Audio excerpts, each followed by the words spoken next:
Esenlikler değerli Ön Türk Dergi takipçilerimiz. Bugün sizlere Ömer Oflaz Bey ile söyleşimizi sunacağız. Kendisi emekli deniz elektronik astsubayı, eğitmen, araştırmacı, yazar ve çevirmen. Bugüne kadar sizlerin de erişebileceği yayınlanmış betikleri Oğuzname Köklere Giden Yol, Anaolu Anadolu, İslamiyet öncesi Türk inancı ve evrensel bağları ve Kızıl Başlık. Kızıl Başlık konusunda kendisiyle daha önce de bir birliktay düzenlemiştik. Sayın Umar Oflas, hoş geldiniz. Hoş Esenlikler gördük efendim. getirdiniz. E, Ben de izleyicilerimizi saygı ve sevgiyle selamlarım. Hıdrellezlerin de bu arada kutlarım. Sağ olunuz. Bugün tabii konumuz Hıdrellez'le bağlantılı ve bunu Hıdrellez gecesinde yapıyoruz bu kaydımızı. Ben size izninizle söyleşimize geçmek için ilk sorumuzu ileteyim. Oğuzname Köklere Giden Yol betiğinizde Türk kültür ve toplum kökenine dair ayrıntılı çözümlemelerinizi aktarıyorsunuz. Bu kapsamda özellikle de merak ettiğim bir soru, sizden duymak, aktarılmasını istediğim bir soru. Türk kimdir? Türk'ün anlamı nedir? Buyurun. Teşekkür ederim tekrar. Şimdi Türk sözcüğü bugünkü toplumumuzda ya da dil anlayışımızda çok farklı biçimde, yani yanlış biçimde algılanan bir sözcüktür. Türk sözcüğü sözcük olarak kültür ifade etmesine rağmen bugün ırksal bir anlam taşıyormuş gibi toplum tarafından kullanılmaktadır. Türkçülük veya işte buna benzer şekilde Kürtçülük gibi falan kullanılıyor. Bu tabii doğru değildir. Bunun neden öyle olduğunu, neden kültür ifade ettiğini ve hangi kültür ifade ettiğini fazla şeyine girmeden bir toparlayayım. Türk sözcüğü, bugün biz Türk diye bunu söylememize rağmen doğru biçimi Törük'tür. Yani Macarlar da Türk diye kullanırlar. Çok eski şeylere de gittiğimiz zaman bunu Törük olarak görüyoruz. Veya Oğuz Destanı'nda Uygurca veya işte Bilge Kağan'ın yazıtlarında falan Türk olarak geçiyor. Türk ve Törük biçiminde kullanılan doğru biçimi de budur. Törük sözcüğü iki heceli ama iki sözcükten oluşmuş bileşik bir sözcüktür. Sözcük tör ve ükten oluşur. Tör ne anlama geliyor? Ükü daha önceki konuşmalarımızda ifade etmiştik. O çok geniş kapsamlıdır ama bu anlatacağımız konularla da bağlantılıdır. Yani biraz sonra Hıdrellez'i anlatırken efendim işte yer ruhlarını anlatırken ikinde onlarla bağlantılı olduğunu şimdiden vurgulayalım. Şimdi burada tör sözcüğü, yani kökünü ifade eden Türk sözcüğünün ne anlamı olduğunu biz şeyden alalım. Baha Said Bey'in, yani İttihat ve Terakki'nin e, şeysinden alalım. E, Anadolu'da yapmış olduğu sosyolojik araştırmalardan edildiği sonuçlardan alalım. Ama oraya geçmeden bir de şöyle söyleyeyim. Mesela bugün Türkiye topluluklar dediğimiz zaman Asya'da ırksal olarak ya da tipoloji olarak bize hiç benzemeyenlere de biz mesela Uygurlar, Uygur Türkleri diyoruz ama Uygurlar tipoloji olarak bize hiç benzemiyorlar. Türkmenistanlar, Türkistanlar bize benzemiyorlar ama biz onları gene Türkiye topluluklar olarak kabul ediyoruz. Bu demek ki Türk sözcüğünün bir tipoloji veya ırksal bir anlam ya da kavimsel bir anlam taşımadığını gösteriyor. Irki kavimsel bir anlam taşımadığını gösteriyor. Ama onlar Türk çemberi içinde oldukları için. Yani Türk kültür çemberi içinde oldukları için onlara biz Türkiye diyoruz. Onlar da kendilerini Türkiye kabul ediyorlar bir ölçü içinde. Şimdi tör sözcüğü için İttihat ve Terakki Cemiyeti'nin görevlendirdiği Baha Said Bey, Anadolu'da yaptığı araştırmaların sonucunda tör sözcüğü için şu açıklamayı getiriyor. Diyor ki ocak, tabii ocak kutsal bir yerdir. Bunu aile ocağı olarak da düşünebiliriz. Ama bir yönetim ocaklar silsilesi olarak burada ele alınan meseledir. Yani eski Türklerde Türk töresi bir ocaklar, en baştaki ocaktan başlamak üzere aile ocağına kadar bir piramit şeklinde inen hiyerarşik düzen diyoruz veya işte eski Türklerde aini düzeni dediğimiz bir düzen içinde inen bir sistemdir. Şimdi burada bu ocakta ocağa sırtını verdiğimizde diyor Vahid Said Bey, sağ taraf tör yeridir. Bu tör yeri hatun makamıdır ve taht makamıdır. Şimdi buradan geçiyoruz.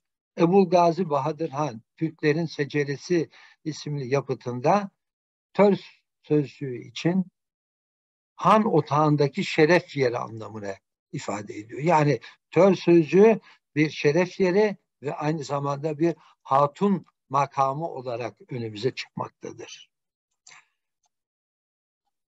Şimdi buradan anlayacağımız Türkler, Türk kültürü içinde kadına, hatuna baş değeri vermişlerdir. Baş yönetimi vermişlerdir. Biraz evvel söylediğim hiyerarşik düzenin tepesindeki ocak da bu baş ananın, yaratıcı ananın ocağının ocağıdır. Yani yönetici, baş yönetici olarak onu görüyoruz. Bu yaratıcı ananın da taşıdığı renk al renktir. Bu al rengi bugün nerede taşıyoruz? Bayrağımızın üstünde taşıyoruz kutsallıkla. Nerede taşıyoruz? Kadınların duvağında taşıyoruz kutsallıkla. Veya şehitlerimiz öldükleri zaman ne diyoruz? Alkanlara bulandı diyoruz. Kırmızı deyimini kullanırsak, sözcüğünü kullanırsak burada çok ayıp etmiş oluyoruz. Herkes bize garip garip bakıyor. Bir de bayrağımızın üzerinde gene buradan devam edeyim. Çünkü bu yaratıcı ana ile bağlantılı olacak konuşmalarımızın ve kültürümüzün tamamı. Bir yıldız var. Bu yıldız 5 uçlu yıldızdır ve bu yıldız gökyüzünde böyle bir işaret yoktur, böyle bir şekil de yoktur. Ama 12 bin sene önceki Göbekli Tepe'den çıkıp gelirsek, Hacı Bektaş'taki Çilehane'nin kapısına inersek, bayrağımıza girersek ve pek çok yere Hititlerin inanç sistemlerine girersek veya Zerdüştlülere girersek burada yıldızdan söz edildiğini görürüz. Bu yıldızlar yaratıcı ananın sembolüdür. Yeryüzünde o inancın yeryüzüne getirdiği bir semboldür. Şimdi bu kültür tabii sadece Türklerden biz bahsediyoruz ya da Türklerden bahsediyoruz veya Oğuzlardan. Bunlara mı aittir?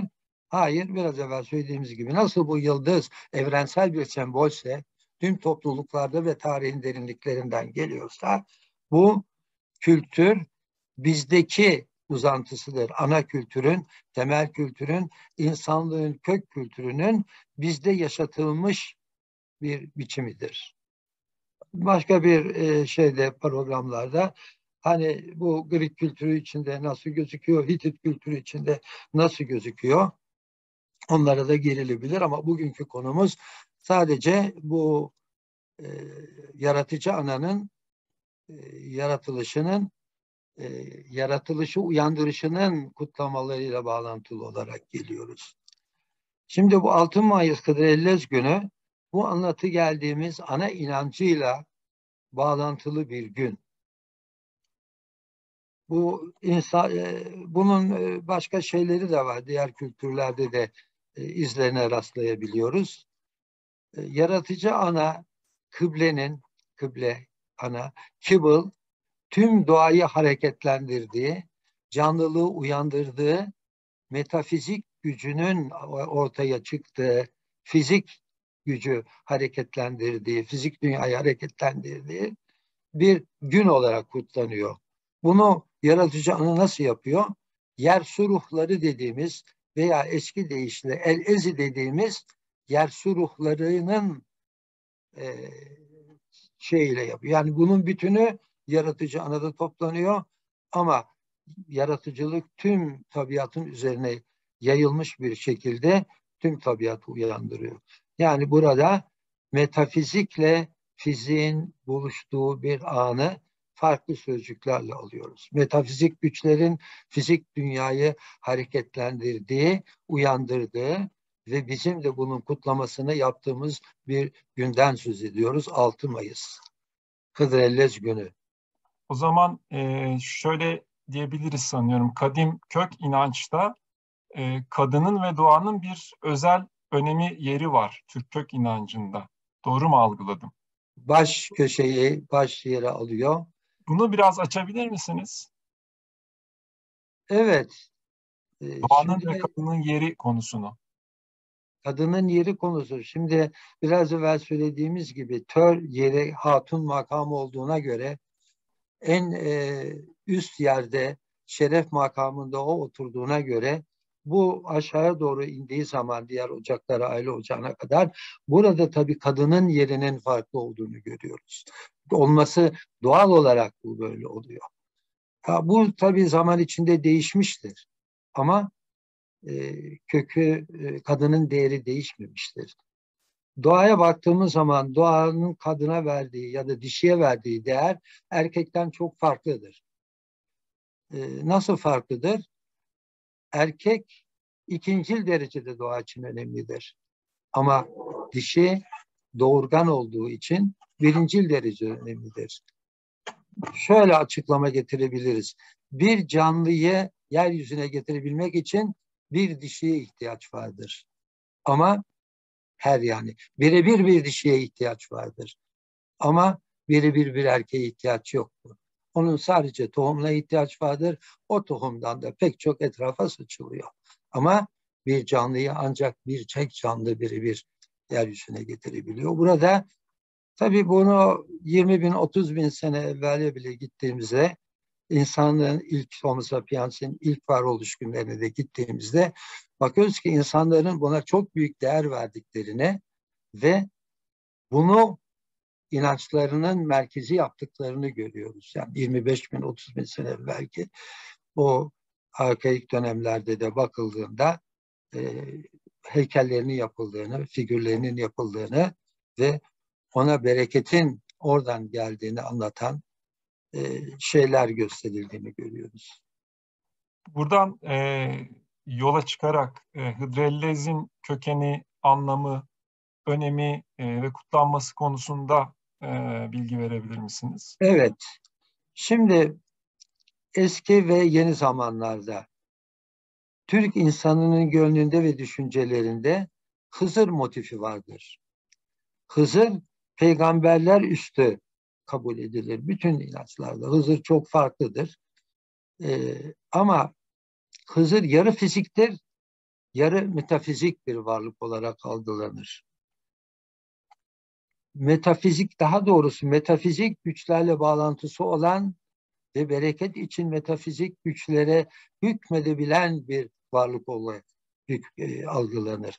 Buradan şunu görebiliriz. İşte keselerin açık bırakılması, un bulgur çuvallarının Hıdrellez akşamı açık bırakılması, gül dibine duaların konması, Hızır'ın gelip buraya uğraması ve bunları uğurlaması beklentileri, işte o metafizik güçle Hızır'ın gelip fizik dünyayı etkilemesi ya da sizin umutlarınızı size umut veriyor ve umutlarınızı karşılamak için de o gün geleceği düşünülüyor.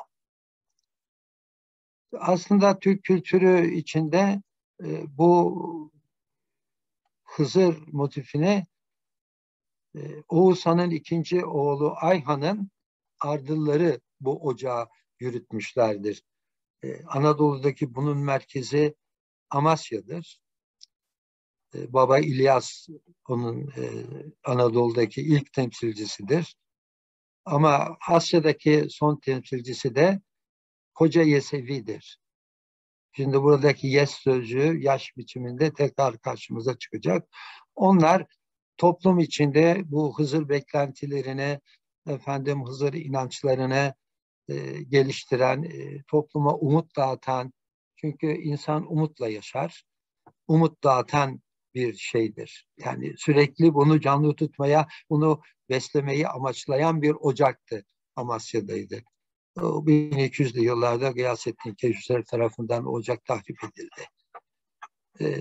Şimdi bu inanışa göre zaman ve mekan sınırlarını aşarak, ki bunun Hristiyanlıktaki şeysi Noel Baba'dır. O da zaman ve mekan sınırlarını taşımaz. Hatta o da sırtında kırmızı bir çuhayla çocuklara hediye dağıtır. Ama bu onun eski konumunu değil de Hristiyanlıkta ona verilen konumu gösteriyor. Yani bir alt konuma düşürülüyor eski inancı temsil ettiği için.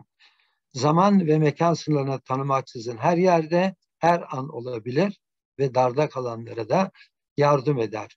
Yani insanlar umuda ihtiyacı vardır, beklentiye ihtiyacı vardır. O yağmura hükmedebilir diye insanlar inanmaktadırlar. Doğaya bereket, Hızır sözcüğünü tekrar şeyden yaparsak rızık olarak Çizir, aslında Hızır Çizir'dir bir adı. Tersinden okunduğunda rızık olur. Yani rızık getirecek bir şey olarak olur. Savaşlarda da bu inançta olan insanların yardımcısı olacağını düşünülür. Yani insan bir şey umut ederse, bir güç geleceğini düşünürse içindeki güçleri daha çok dışarıya çıkartıp şey yapabilir. Daha güçlü olur. Savaşlarda daha cengaver olabilir veya daha sabırlı olabilir, daha dirençli olabilir. İşte insanlara, toplumlara böyle bir şeye ihtiyacı olduğu için bunu verirler. Kıdır, rızık dediğimiz gibi bunun ikinci bölümü ellezdir. Ellez sözcüğü, el-ezil sözcüğünden Hıdır elleze uyarlanmış biçimdir. El-ezi'yi bugün İslamiyet'te e-üzü biçiminde kullanmaktadırlar. El-ezi Türkçedeki eski dilimizde yer suruhları anlamına gelmektedir. El bizim eller, ne güzel eller diyoruz ya, arazimiz işte. Ezi de ruh demektir. El-ezi yer su ruhları anlamına kullanılan bir sözcüktür. İslamiyet'te bunu e-üzü, her sabah kalktığınızda e-üzü besmele çekerler geleneksel insanlar ve yüzlerine bir avuç, iki avuç su atarlar. Niye atıyorlar bunu? Çünkü yer su ruhları sulardadır. Onun inancıyla ve o düşünceyle devam ediyorlar. Ama tabii bu yer su ruhları dediğimiz sular genelinde doğa ruhlarıdır. Yani doğaya hayatiyet veren ruhlardır. Tabii bu konu çok şeydir. Burada da bugün doğa ruhlarıyla fizik dünyanın birleştiği, metafizik şeyin doğa güçlerine ateşlediği, hayata taşıdığı gün olarak bir kutlama. Tabii o önce de oluyor, sonra da oluyor ama bu bir kutlama günü tespit edilmiş ve Hıdrellez yapılmıştır. Eski Türk inancının en büyük bayramıdır.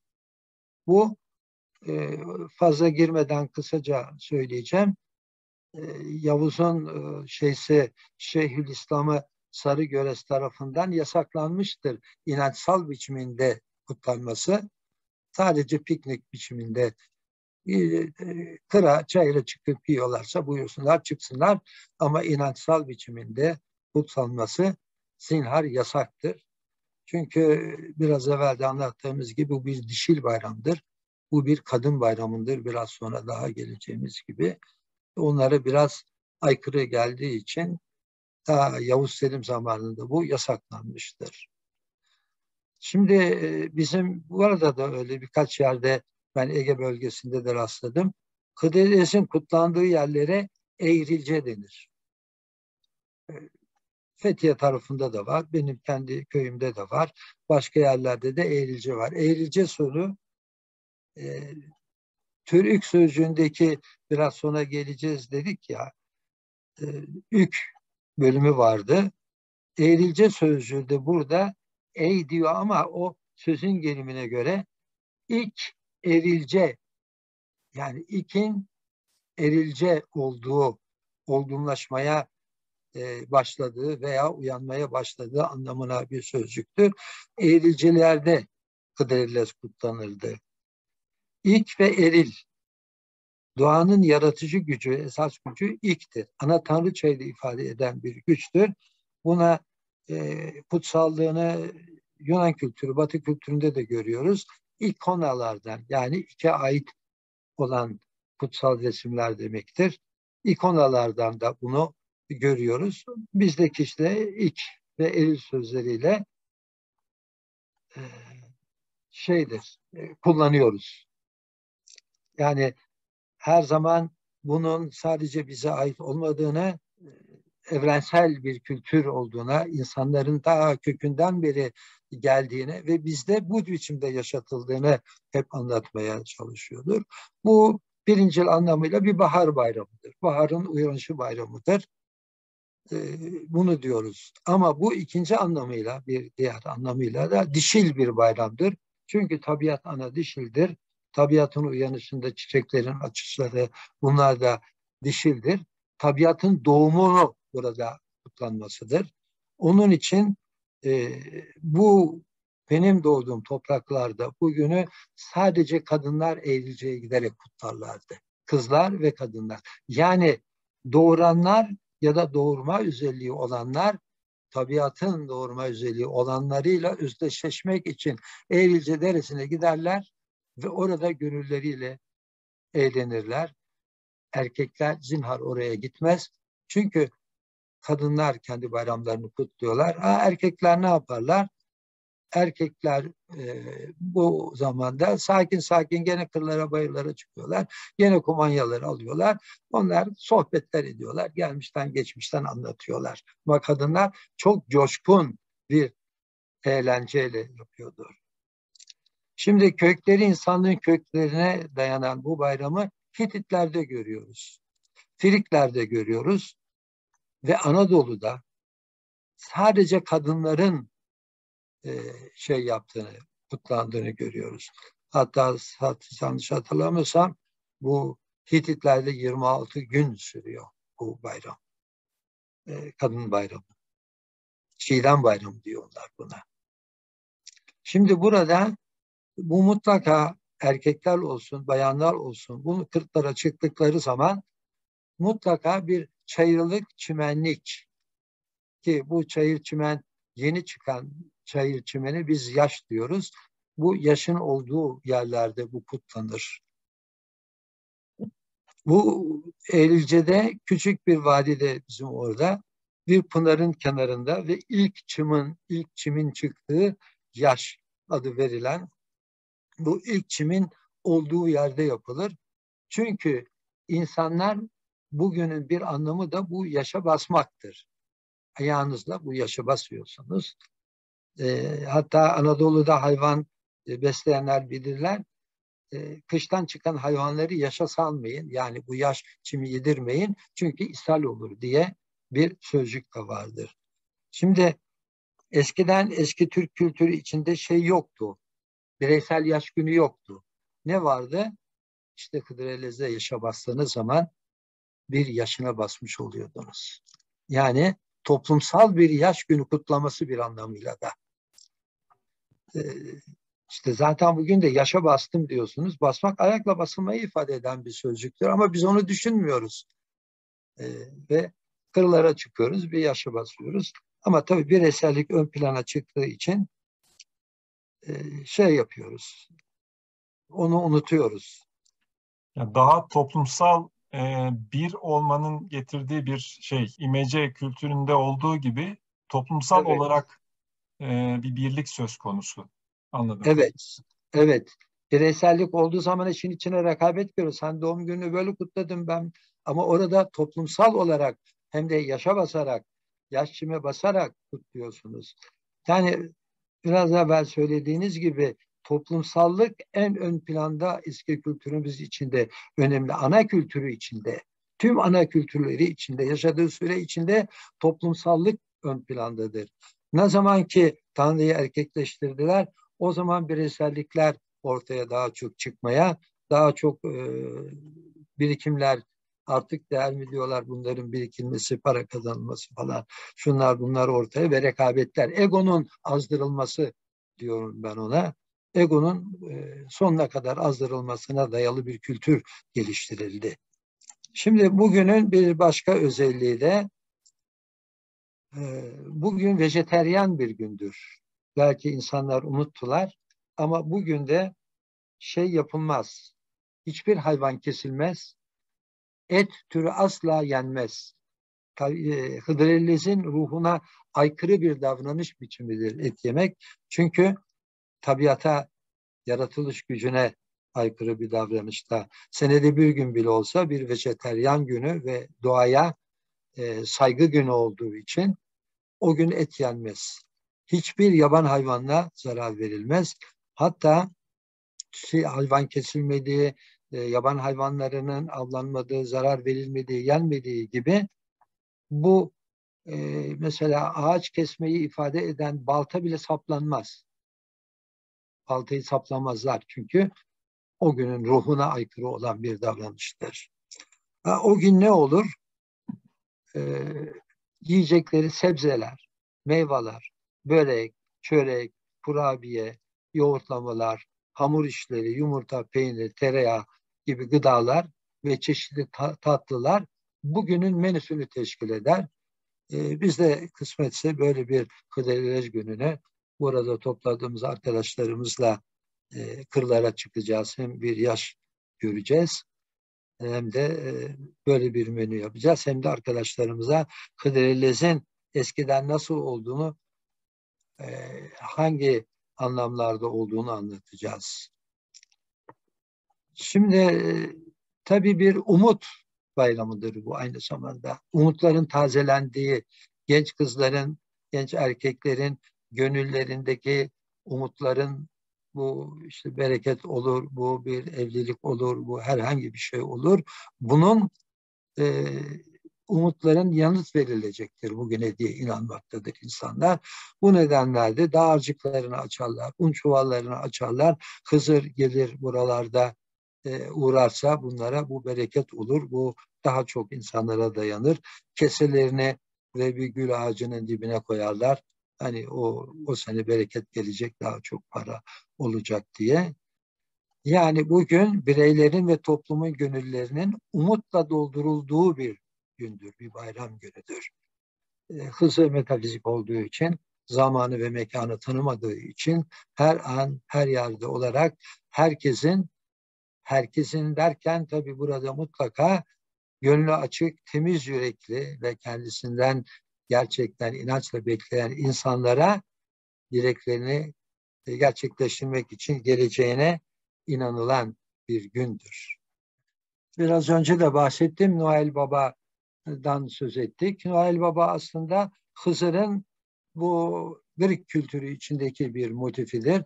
O da zaman ve mekan sınırlarını tanımaksızın her an her yerde olarak işte çocukların beklentilerine yanıt verecektir, çocukları sevindirecektir falan diye bir motiftir. Tabii Greek kültürünün yaşadığı dönemlerde bu nasıldı, bu bilmiyoruz. Ama bugün onun basit izlerinin yaşadığını görüyoruz. Çünkü Hristiyanlık tıpkı İslamiyet'in Hızır'ı bastırdığı gibi Hristiyanlık da Noel Baba'yı bastırmıştır. Noel Baba'nınki bizimki yeni el 24 Aralık'ta biliyoruz ki gecelerin uzaması bitiyor. Artık gündüzler uzuyor. Bu yeni gün yani Noel, İlyas. O İlyas ya İlyas aslında tabii baktığınızda isim sözcük benzerliklerinde görüyoruz. Şey yaparak aynı kültürün orada yaşayan biçimidir o da. Zaman ve mekan sınırlarını asarak şu görüyoruz. Tarihin derinliklerinde Hitit inancı içerisinde de azıcık anlatmıştık. Yaratıcı ana ruhu veya Yersu ruhunun uyanışı inancıyla bağlantılı kutlama ve şenlikler yapılmış. Hatta ülkesinde Nevruz ve Hıdrellez günlerine denk gelen ve doğanın yaratıcı gücünün uyanışı ile bağlantılı iki kutlama yapılmıştır. Yapılıyormuş. Hitit yazıtlarına göre kutlamalar şöyle gerçekleşiyor. İki ilkbahar kutlaması Antahsum veya Çiğdem Şenliği. Çiğdem aynen bu bizim Hıdrellez gününde bizim dağlarda çıktığı bir zamandır. Çiğdem Şenliği güneş tanrıçası Arinna ve Hatti ülkesi tanrıları için yapılırdı. Güneş tanrıçası, yani güneş onun sembolü. Çünkü başka dualarda, Hitit dualarını okuduğumuz zaman güneş diyor nasıl yeryüzünü aydınlatıyorsa sen de ruh dünyasını aydınlatıyorsun. Arinna diye yakarışları vardır onların. Yani zaten tanrıça diye de belirtiyorlar. Bu yaratıcı ananın Arinna, oradaki Anna, yani Ara inna. Hatti ülkesi 38 gün sürüyormuş bunlar. İlkbaharda doğanın uyanışı ülkenin her yerinde kutlandıktan sonra Hititlerin inanç merkezi Nerik şehrinde doruklara uğraşan eğlencelerle, coşkunlukla kutlamalar yapıyordu. Bu arada doğa ruhunun yeniden uyanmasıyla birlikte kralın yetkileri de onaylanır. Yani doğa yeniden çıkarken kralın yetkileri de tekrarlanıyor. Kral ve eşinin sağlığıyla gücünün doğanın bu yeniden uyanışıyla tazelendiği kabul edilirdi. Bu Hitit yazıtlarından alınmıştır. Doğanın yaratıcı gücü ve ruhuyla kralın krallığı ve gücünün doğrudan bağları var. Yani Hitit kralı da yetkilerini Tanrı'dan alıyor. Şimdi burada nereye geleceğiz? Siz belki de soracaksınız. Şimdi benim köyümde ki bir Hıdrellez'in nasıl olduğunu bana anlatılanlardan, ben aktarılanlardan size anlatacağım. Bu bizim kültürümüzün tarif edilmediği günlerden kala gelen ve daha sonra da kültürel değişim onu büyük zaaflara uğrattı. Artık bugün kalmadı ama tabii 80 sene önceki çocukluk anılarımdan bunların biz izlerini bugünlere taşıyabilme şansına sahip olduk. Benim bulunduğum yerleri yukarı özler derler. Yukarı özler, özlerin üst bölümü demektir. Yani öz topraklarının ya da üst yönetimin öz bölümü demektir. Tabii Hıdrellez yaklaşırken büyük kızlar, özellikle genç kızlar ve gelinler büyük hazırlıklar içine, büyük bir heyecan içine girerler. Ama 6 Mayıs'ın bir gün öncesinde genç kızlar, kadınlar hummalı bir heyecan, telaş, giyim, kuşam, faaliyet başlar. Bütün dikkatler Hıdrellez'e odaklanmıştır. Eğrice'de neler giyecekler? Hangi renkte sende başörtüsü seçilecek? Oyalar nasıl olacak? Hangi desen çorap, hangi çoraba uygun kuşak seçilecek? Saçlar nasıl örülecek? Kahkül zülüf nasıl bırakılacak? Eğrice sofrasına ötekilerden farklı neler götürülecek, ikram edilecek? Onca işin arasında da acaba Hızır Baba buraları da uğrayacak, bize böyle bir el dokunduru verecek mi falan merakı oluyor. Bu kaygılı çalışma bekleyiş süresinde yunnaklar yakılır. Hani biz hamam demiyoruz da onlara yunma sözcüğünden gelen yunnak diyoruz. Efendim, esvaplar yunur, işte saçlar taranır, ölür, ocaklarda katmerler, kurdiziler, börekler açılır. Çeşitli otlardan, sütlülerden, biraz evvel de söylediğimiz gibi kurutulmuş meyve ve tahıllardan çorbalar, aşlar hazırlanır. Yani Hıdrellez'in onurlandırılması için, daha çok şenlendirilmesi için herkes elinden gelen gayreti ve becerisini gösterir.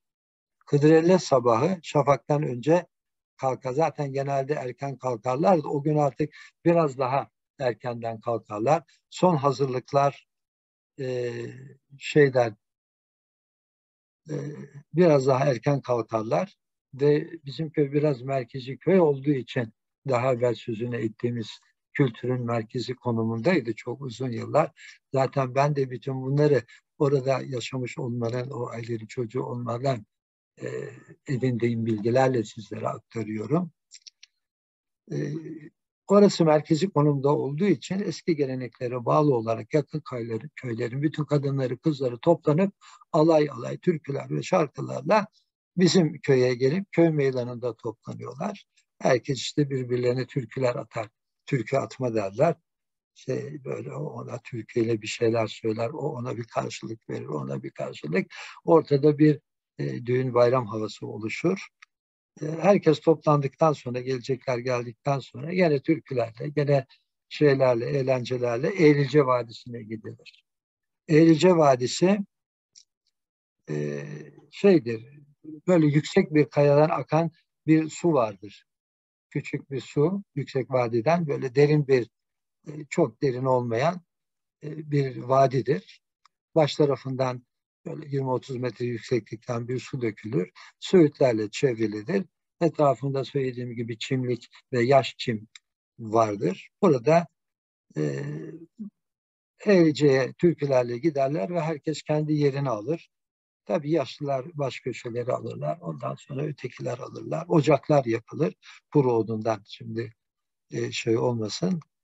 Burada ocaklarda yemekler hazırlanır. Bu yemekler hazırlanırken gene bu işlerin başında genç kızlar hemen halaylar çekerler, oynarlar, karşılıklı türküler. Burada bizim örtülerimizde pullar vardır. Böyle ışıl ışıl güneşte yanar.